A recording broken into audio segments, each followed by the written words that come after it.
Na-ospital po kahapon si Kojak at saka po si Kalo.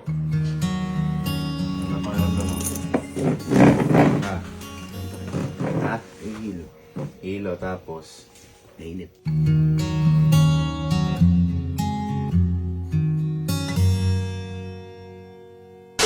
So wala po munang nakakapagod na vlog ngayon o mga prank o mga challenge o mga kalokohan ngayon kasi may nakakalungkot po na nangyari kahapon dito sa Camp Pinpin. Kasi po na-ospital po kahapon si Kojak at saka po si Kalo. Ngayon kung bakit po is si Kojak po kasi nung recently nitong mga nakaraang linggo nagugulat kami sa kanya dahil kapag umaga okay siya, then kapag gabi nilalagnat siya. Siguro sa isang buwan, mga 5 beses o 6 na beses nangyari sa kanya. Nagugulat kami, kunyari okay na okay sa umaga, tapos sa gabi biglang nilagnat. Ngayon nung magbablog nga kami kahapon, nagulat kami kasi sabi daw ni ate inaapoy na naman ng lagnat. Kaya ito po yung lahat ng nangyari nung chinek po namin si Kojak at nung dinala na po namin siya sa ospital. Ito po. Yeah. No, ano napakiramdam mo? Hilo. Hilo tapos mainit. Pang ilang lagnat mo na ngayong buwan yan? Di ba? Yung sinasabi niya, sinasabi ko, di ba? Sinasabi sa atin ni Kojak. Pero ayaw mo na magpadala ng ospital. Wala kasi si mama ngayon na seminar. Pinakamaganda boy siguro. Elektan natin sa ospital. Dalas eh. Hindi naman natin madalan. Boy, di normal yun. Tsaka tuwing gabi. Huwag ka matakot. Mas matakot ka kapag hindi naagapan. Mas lalala yun. Kaya mo tumayo.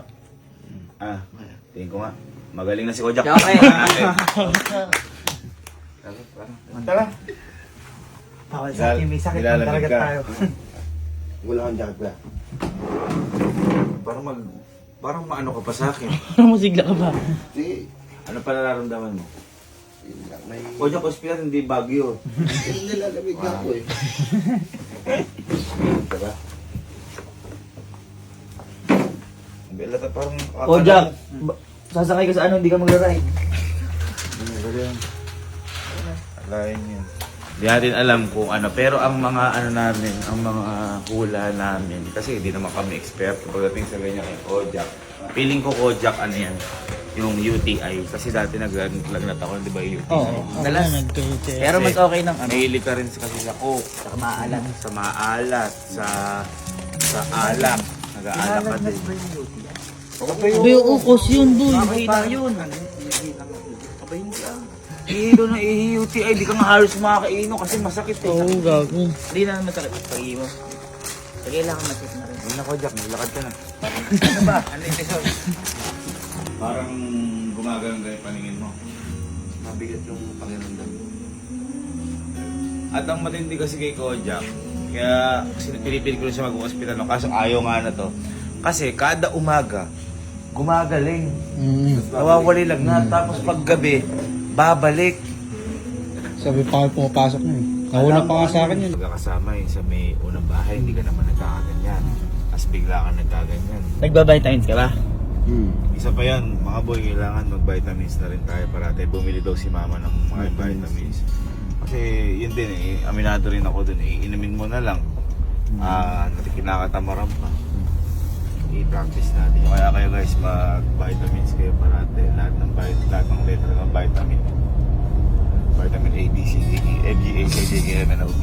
Ano lang natin yung... Baga ko lang po yung mama mo. Tita! Hello, ma'am. Hoy. Tita, good evening. Hello, good evening, ma'am. Tita, iaan na lang namin si Kojak. Dadalhin lang po namin ospital. Ay, bakit? Hindi po, papacheck up na po namin. Nasabi po sa inyo, di ba nilalagnat po siya parate? Oo. Yun nga po tita, sabi ko po baka po hindi na po ako normal. Kasi pag umaga po, okay naman po siya. Pag po gabi, lalagnat. Kaya po kasama po namin si Kojak po. Ay, ganun. Opo. Diyos ko, kaya sabi ko, kanino ko pa tinatawagan yan eh. May lagnat po ulit niya. Kaya po ngayon, para po umaga, dadalhin na po namin tita sa ospital. Ay, ganun. Diyos ko, ano kaya yan? Baka po supot pa tita. Tatatuliin lang siguro tita. Hindi, tita, Ikaw na bahala. Opo, ako na po bala. Tita, feeling po namin, ako po ang, hindi naman po eksperto, pero tingin ko lang po, tita. Tingin ko lang po baka UTI. Oo, kasi, Opo, kasi po- saka minsan kasi pagka busog na busog yan, hindi makayanan ng tiyan niya, tsaka nalilipasan din, gano'n. Opo. Sige po, tita. Balitaan po namin kay tita sa magiging findings po. Dadalhin po namin siya, tita, Oo, sa ikaw na doktor. bahala, no, anak. Sige Ikaw na po. bahala. Sige po. Thank you po. Thank you. Pasensya na. oo. Wala po, tita. Sabi nga po niya, sumasakit daw po yung ulo niya. Sabi ko po, meron ka ako kung magaling na kakilalang dentista, papabunot natin ulo mo. Sabi ko, ayaw naman daw po niya, tita. Ako kinakabahan na. Hindi, tita, ala po sa, balitaan po namin kay tita. Ayan po si Kodja. Ano ka na binayaramdaman mo na? Marami. Ano? Nilalagat na ako, tapos mabigat ni parang dami mainit. Ba't hindi mo sinasabi? Ayan. Sige. Lagi naman kitang tinatawagan. Hindi, tita, actually, sinasabi niya sa akin. Kasi sabi ko, halika ka ako, dadalhin na ako na sa ospital, pa-check up na. Hindi, kuya, okay lang, bukas naman gagaling na ako. Puro ganun. Napansin ko, tita, sa isang buwan, 5 beses, Lagi. opo, 5 beses po ata nilalagnat. Saka Kaya tuwing sabi- gabi. Kaya tsaka tita, tuwing gabi. Kaya sabi ko, ngayon po, nag-decide na kami nung nilagnat, dali na po namin ka ako sa ospital. Nga mang ikaw nang bahala, no? Sige po, sige po. Ayan po, ayan po si Kodja. Opo, opo. Ha? Ama, Diyos ko, baka kung ano naman yan. Ako'y nilinervyos kasi ito lagi pag Hindi. pumunta ako hospital. Na-trauma na kasi ito sa hospital.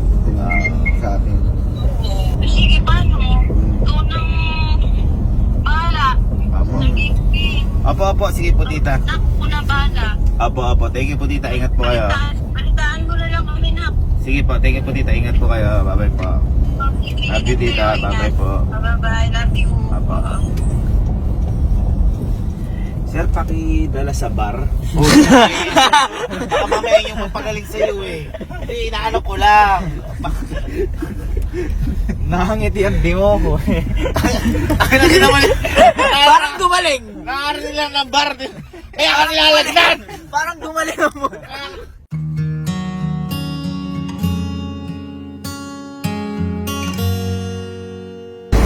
Okay, so check na ngayon yung check yung hingi ni Kojak, dugo, lahat. Pero di alam ni Kojak, pupunta rin sila tita, mama ni Kojak kasi nag-aalala din. Kasi syempre iba yung aruganong magulang. Yan. Kaya ako, sobrang naano rin ako, nalungkot din ako para kay Kojak kasi gustong gusto ko na po siya talaga dalhin una pa lang sa ospital. Kaso mismong siya ayaw po niya kasi sabi naman niya, hindi kuya gagaling ako. Kaso ilang beses na rin. So, ayun, habang pinapaano nga siya, sinecheck na siya kung ano yung problema sa kanya. Lumabas nga ulit ako sa mismong emergency room. Sabi ko, baka ako kayo, meron kayo ka kung may nararamdaman pa kayo para at least ka ako habang nandito tayo, masusolusyonan natin yung kung ano yung nararamdaman na mali. Ngayon, nagulat ako, akala ko po, nagbibiro si Kalo. Biglang may sinabi po sa akin si Kalo, which is, eto na yung sinasabi ko kanina, na kaya sila na ospital dalawa. At eto po yung sinabi ni Kalo, at eto yung nangyari. Kayo, wala ba kayo ibang nararamdaman? Kayo. Ha? Ano? Ano? Sabay na ako. Ha? Papateka mo. Bakit? Tangin naman ba? Ginagi ang joke mo. Dito. Masakit yan sa kuya.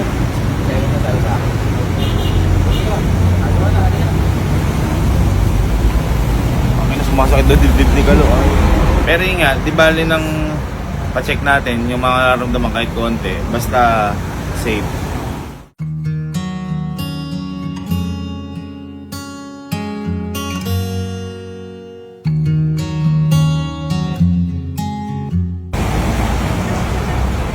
Boy, kanina na-interview si Galo, hindi pala nagsasabi.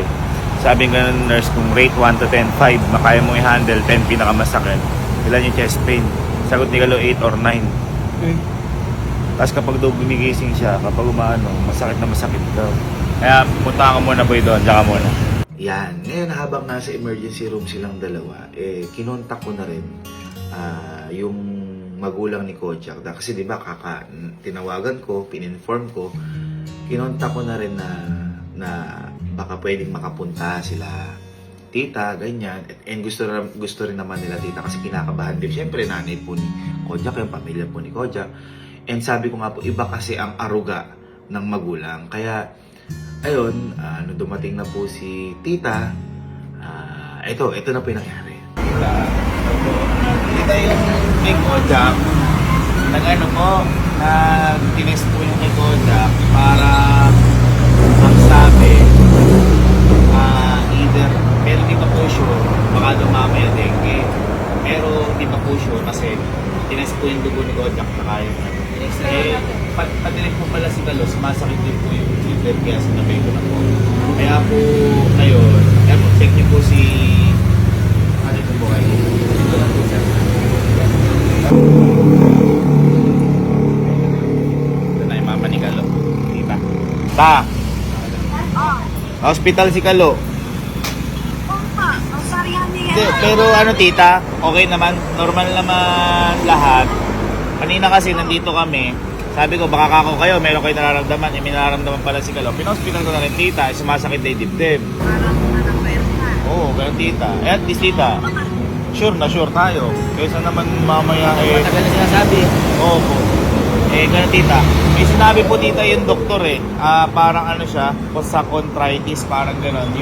Yung mild lang na ano, kaya yung mawit, mga ganyan nga. Yung mga, kasi pambira daw yun sa age niya. Kumbaga kung sumasakit yung dibdib niya, kaya tinanong kagad doktor po sa nag-exercise siya madalas. Diba, tita, nagaganon pa si Kaloy, nagbubuhat ng ganun. Tama ng gitna. So baka ganun lang naman daw tita. Pero at least tita, sure. Pero inintay pa po tita yung resulta ng dugo, x-ray, saka ihe. Nasaan ba nasaan si Kalo? Nakakumpay. Hindi tita, nasa emergency ano lang, sa ER lang. Tita, sinabi ko lang tita, balitaan kita mamaya tita. Sige, salamat. Na ano na natin, sabi natin sa mga magulang. Ikaw, wala bang masakit sa'yo? Wala. Halika na. Halika, para sure lang. Halika na. Buhay na buhay ako. Di ba matapang ka sa crayom? Halika na. Ala. 10,000. Ayoko. 20,000. Kahit bigyan mo ako sa 1,000, di ako makatulog. 1 million. Ayoko. Papakaduwag na to. Medical niya kami, gano'n medical kami. Ang may hawak sa akin, prop ko. Hindi ako pilihan. Ano talaga? Dapat sa karayom. Kumain na ba yun? Oo, yun. Hawak niya ng prop.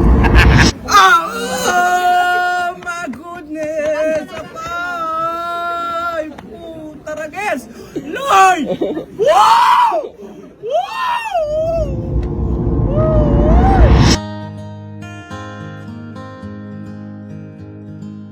Halos negative naman lahat yung sa kanila.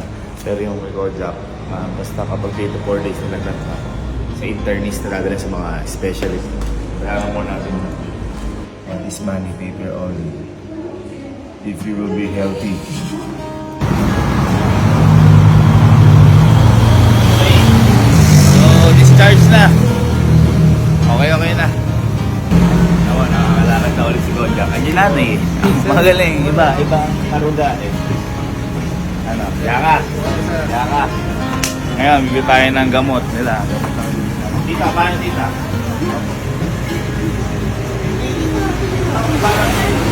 Tita, pahinga na po kayo. Opo.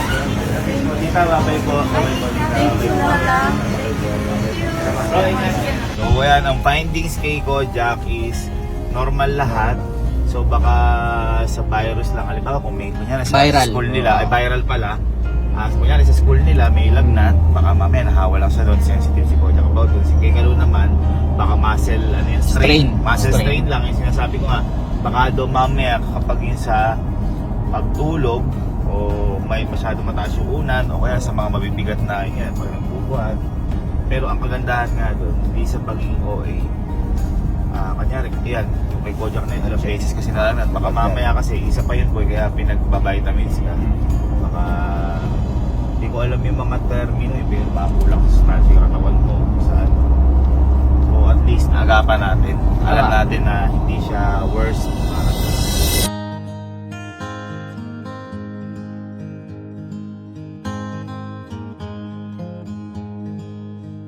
At yun, thanks God dahil yan, napanood niyo lahat na hindi ganong kalala nangyari kay Kojak at saka kay Kalo. Yung kay Kalo, baka muscle strain lang, baka dahil daw sa pagtulog nga, at dahil nagbubuhat-buhat din si Kalo, baka mamaya, kaya ganon.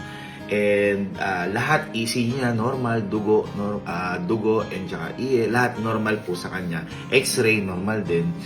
And nakakatuwa dahil pati si Kojak good din kasi akala namin kay Kojak may UTI nga siya or baka mamaya sabi pa nga ng doktor baka daw sa baga. Nakakatuwa dahil ang ECG niya, X-ray, mismong ihe is normal lahat. Baka daw nakuha nga lang yun viral. Ibig sabihin parang baka daw baka sa school, baka may lagnat, baka mahina yung resistensya. Kaya ngayon gusto ko lang po sabihin sa inyo mga ma'am and sir na hindi pagiging OA yung may naramdaman kayo, ipapacheck nyo sa doktor. Mas maganda, may naramdaman kayo, eksperto yung magsasabi sa inyo kung ano yung mga dapat nyong gawin. At saka syempre, meron tayong peace of mind na, okay, normal pala ako sa ganito. So, ang kagandahan po ngayon si Kojak at si Kalo, okay na. Bababa na po yung natin Kojak, okay na po si Kojak. Si Kalo po, okay na rin po si Kalo. Mas nakahingan po sila ng maluwag dahil si Kojak, ang iniisip nga niya, medyo malala yung nangyayari sa kanya. At si Kalo din, pinacheck pa po namin yung kay Kalo sa may kung heart attack. Para syempre makasigurado tayo. Sabi ko nga, what is money, paper only if you will be healthy. Sabi ko nga ganyan. And normal din po si Kalo. So, yun po, ang gusto ko pong sabihin sa inyo, ang lesson po sa amin dito is priority po natin yung kalusugan namin. Kaya po ngayon is, sabi ko kay mama ako, nagsorry din ako kasi si mama, lagi kami pinagtitake niya ng vitamins, pero hindi namin natitake. Ngayon, ang ginawa ni mama is binigyan na kami ng tigi-tigisang parang capsule dito na may Monday, Tuesday hanggang Sunday. Naiinumin namin yung mismong medicine namin yun or yung vitamins, ganyan, para syempre makatulong sa amin. Kasi kami, aminado rin po kami, hindi kami ganun. Lalo na po ako, hindi po ganun nakapag-exercise. Kaya yun, health is wealth po talaga mga ma'am and sir. And ito po na natutunan ko po ito sa tatay ko na once na may maramdaman kang mali o kahit wala ka pang nararamdaman kay Papa to tsaka kay Sir Doms, magpa-check up ka. Always check up. Hindi yung kapag may naramdaman ka, doon ka lang magpapadala sa doktor. Kaya ngayon, i-work out namin na i-priority yung mga health namin. And kayo din po, gusto ko po sabihin sa inyo na meron po tayong obligasyon sa katawan natin. Huwag po natin pabayaan yung katawan natin dahil yan po ang magbabangon sa atin sa araw-araw. Kaya yun ulit mga ma'am and sir, mag-ingat po tayo parate. Kahit mga maliliit na bagay, huwag na nating hintayin lumaki pa. Solusyonan na po natin hanggang maliit po yan. And lagi po natin tandaan na health is wealth. Kaya mga ma'am and sir, maraming salamat po sa inyo. And patuloy pa rin po natin pag-pray si Kojak at saka si Kalo for fast recovery. And lahat na rin po kaming lahat. Pag-pray po natin lahat, bawat isa yung mga health natin. Maraming salamat po mga ma'am and sir. And God bless you po. Mahal na mahal po namin kayo. At bukas po, magtatawanan na po ulit tayo.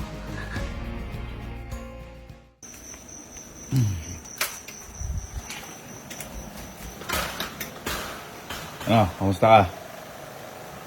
Ha? Okay naman. Ha? Okay naman. Okay. Para pag umaling ka.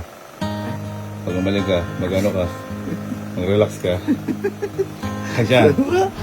Ikaw. Pag umaling ka, mag-relax ka. Okay na ako. Ano? Okay na to.